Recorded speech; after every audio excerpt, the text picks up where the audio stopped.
Let me ask you a question. Who did you take as your free Lantern Right 4-star? I ended up grabbing Gaming myself and pretty much fell in love with him right away. In between being one of the most relatable characters in the entire game, he is also a ton of fun to play. Nothing quite like hopping around with him like an absolute maniac.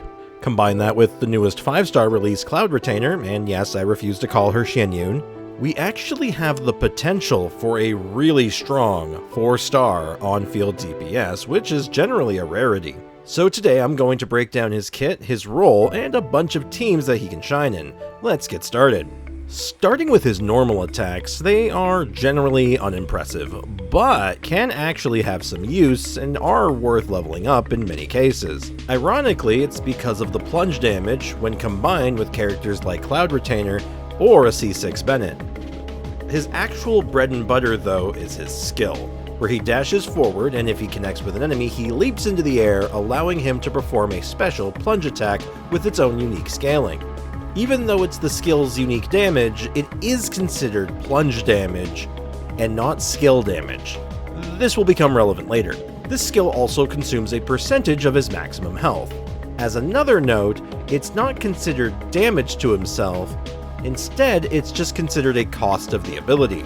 This is the entire core of his kit. Pretty much all of his damage comes from his skill, and it can actually deal a considerable amount of damage. Finally, his burst, where he summons his dancing dog best friend, dealing a decent chunk of pyro damage, while also healing Gaming before the dog returns to him, resetting his skill cooldown.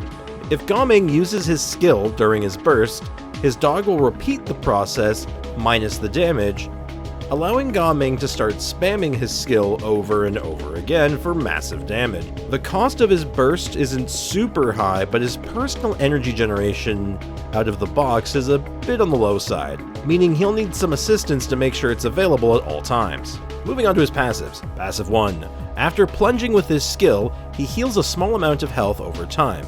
This is one of the many ways we have to offset his health drain. Passive 2.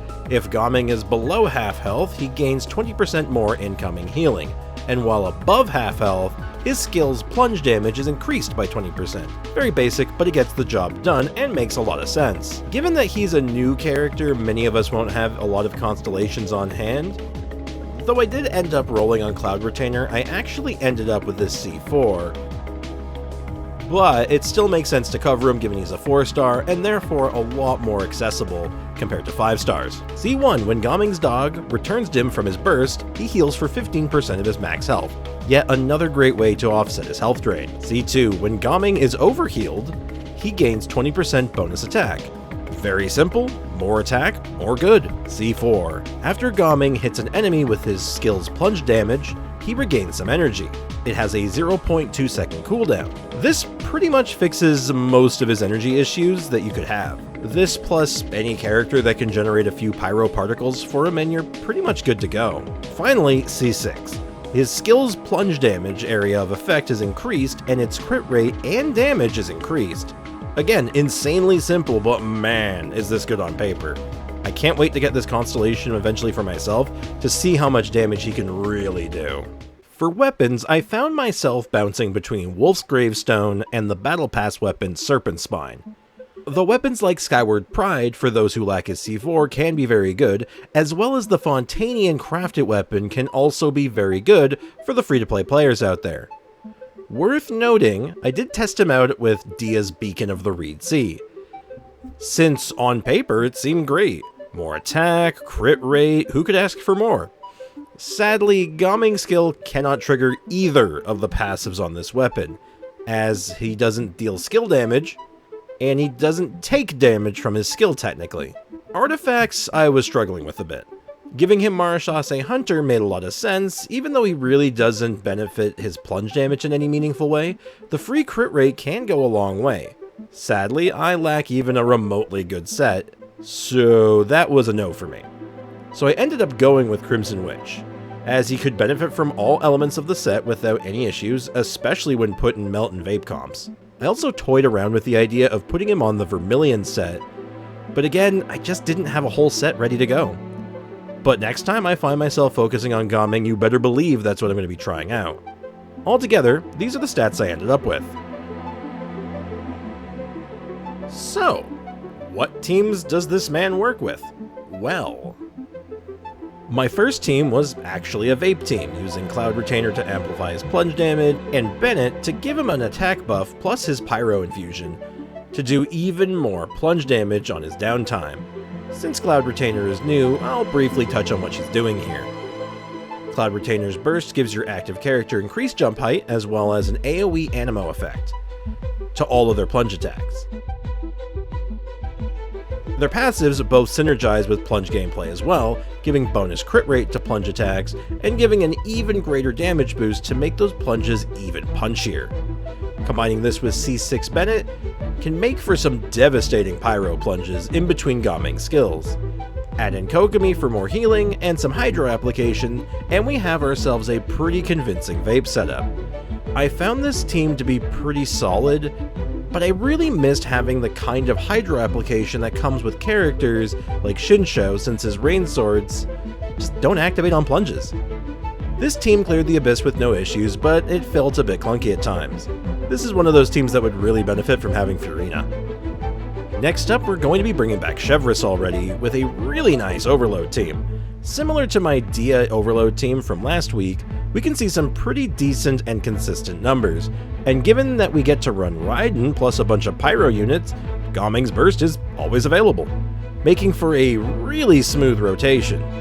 This team definitely had lower upfront damage numbers when compared to the Vape team, and the team that I'll cover next, but it was definitely the smoothest of the three.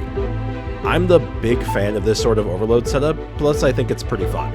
Consistency is king. Our last team that I want to cover is a Melt build, using Diona to give us a little bit of extra healing and a hearty shield, plus Kazuha to make sure we have a constant stream of cryo damage with his burst combined with Diona's. We'll still be using Cloud Retainer for her extra plunge synergy and healing to help our Gaming pop off as much as possible. I found this team to have some of the nicest numbers without a huge hit to consistency. It still wasn't perfect, and this was the team that would have benefited the most from having better artifacts, but I did enjoy it quite a bit. So ultimately, I found Gaming to be a really enjoyable character to play around with, and I think that he has a lot more potential than I can show here given my artifacts for the sets that he really likes. Well, they're definitely lacking in my case. I did comfortably get 34 stars on all my clears using a Yoimiya team for my second half, and I actually had a lot of fun doing so. This will definitely be a character that's going to get re-explored down the line after I get some better stuff on him. Here's the montage, and I'll see you on the other side.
Gaming felt very fresh, given that he was a 4-star character with a fairly unique playstyle.